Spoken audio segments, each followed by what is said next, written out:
Well, I don't remember it being dark in here. Anyways. Here is tea. You can't see his tie. No, there's a box in the frame. I'm gonna have to crop it and then like re-zoom out. I promised myself I would film today. It's been challenging. Okay, I should just start filming because T's being pretty cooperative. I never know when he's gonna jump down. So here's T and me again, and it's been a while since I've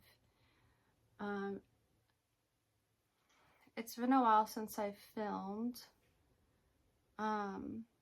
The reason it's been a while since I filmed is because I've been working a lot, and although I do want YouTube to be my main job, it's just not realistic right now, as sad as that is. I can't help but feel pretty depressed about it because I kept telling myself, oh, like all of May, I'm gonna post every day. And then I didn't.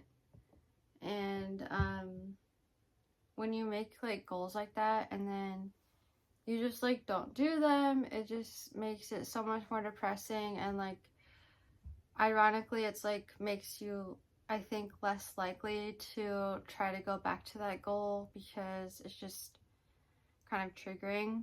This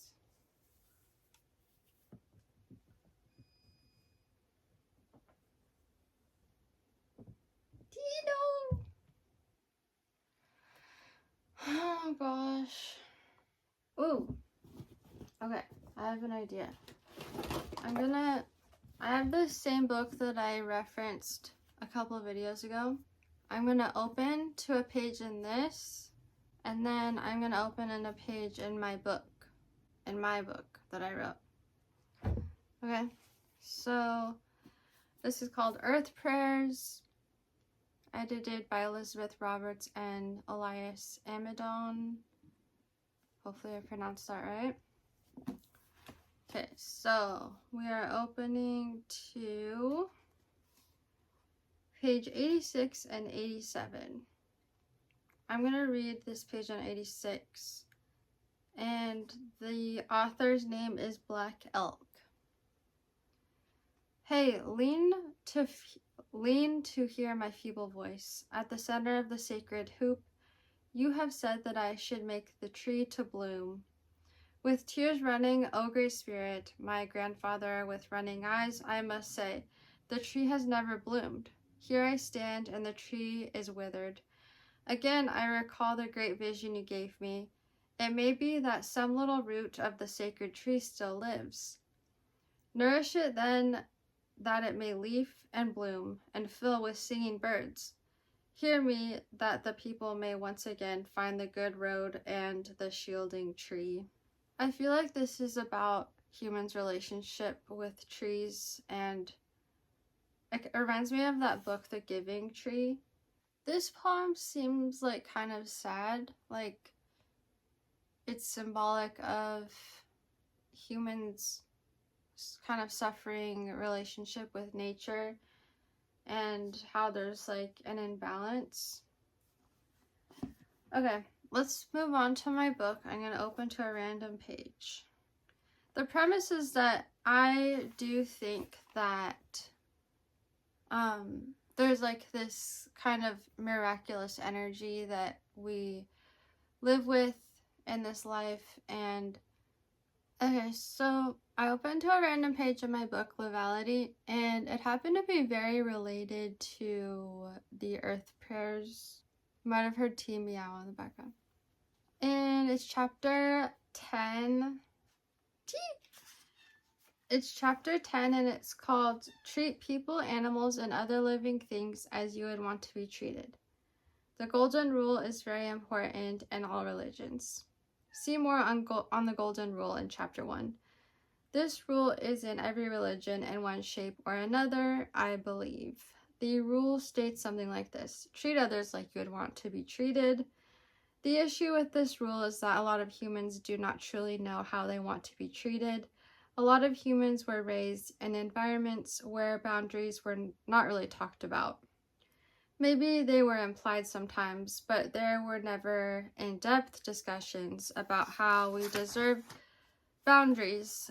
So we keep finding children becoming adults who don't have healthy enough boundaries to protect themselves. So when the golden rule is applied to the situation, there is already something seriously wrong with this theory. The golden rule needs to go further. It's not just about how the individual wants to be treated. Before acting on this rule, there must be the presence of communication and love. When in doubt, if someone would not want to be treated a certain way, ask them. Abusing animals is punished with bad karma. Hurting or harassing animals is punished with bad karma. I get a clear message from the universe that racing animals, rodeos, and placing animals into any dangerous situation is unhealthy behavior. It is punishable with bad karma. Rodeos and racing are not necessary. The universe calls to end such actions. The universe understands that eating meat has been a form of survival for centuries. However, in modern times, the universe would like to see genuine effort from humanity to transition into something where animals are not mass-produced solely for human consumption. For example, it is unhealthy behavior to be mass-producing chickens in dangerous living conditions, so we may eat them. That is why there are so many meat alternative products now. The universe is helping along the process by helping along such production.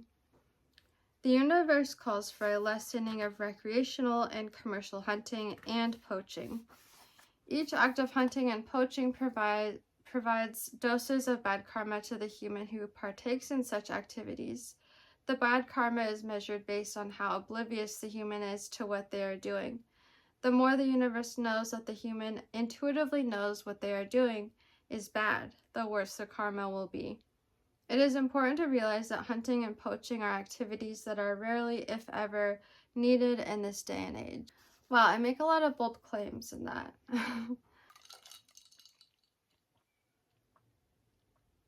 We're supposed to be getting rich from you wearing ties. Please. I thought that was the plan.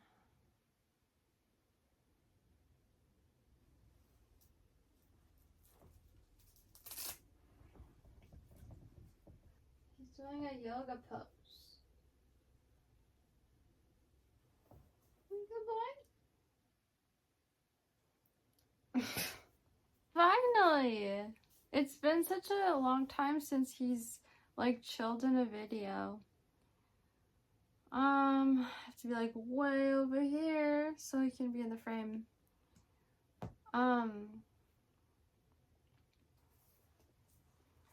What else has been happening?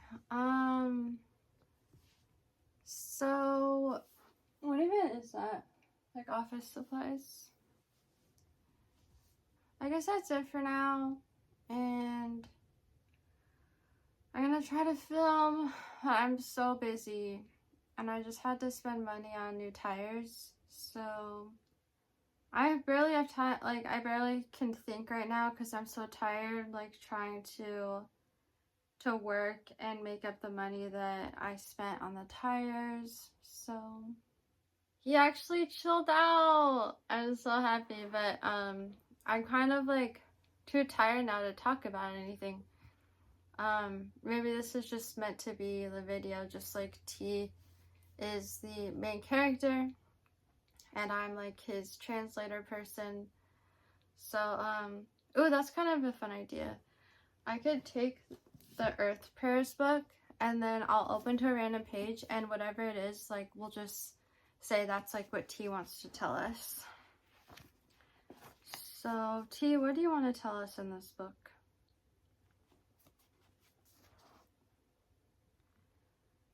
Oh my gosh, this is like, it's kind of sad, but it's like, wait, okay. This is like the message from T. Page 348. Looking at your empty plate, my plate, empty now, will soon be filled with precious food. I'm sure he's imagining his kibble. Looking at your full plate, in this food, I see clearly the presence of the entire universe supporting my existence. Contemplating your food, this plate of food, so fragrant and appetizing, also contains much suffering. Beginning to eat with the first... Wait, okay. I need to start it from the beginning because I just realized there's like kind of a style. Okay. So starting over. Looking at your empty plate. My plate, empty now, will soon be filled with precious food. Looking at your full plate.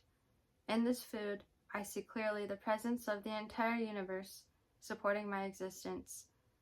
Contemplating your food. This plate of food, so fragrant and appetizing, also contains much suffering. Beginning to eat. With the first taste, I promise to offer joy. With the second, I promise to help relieve the suffering of others. With the third, I promise to see others' joy as my own. With the fourth, I promise to learn the way of non-attachment and equanimity. Finishing your meal. The plate is empty, my hunger is satisfied. I vow to live for the benefit of all beings. Washing the dishes. Washing the dishes is like bathing a baby Buddha. The profane is the sacred. Everyday mind is Buddha's mind. And the author, I can't really pronounce. It ends with Han, though.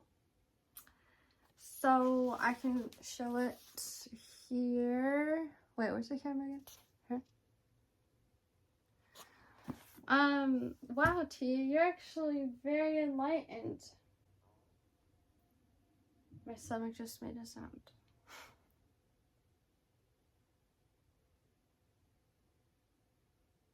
He's just like a miracle, you know?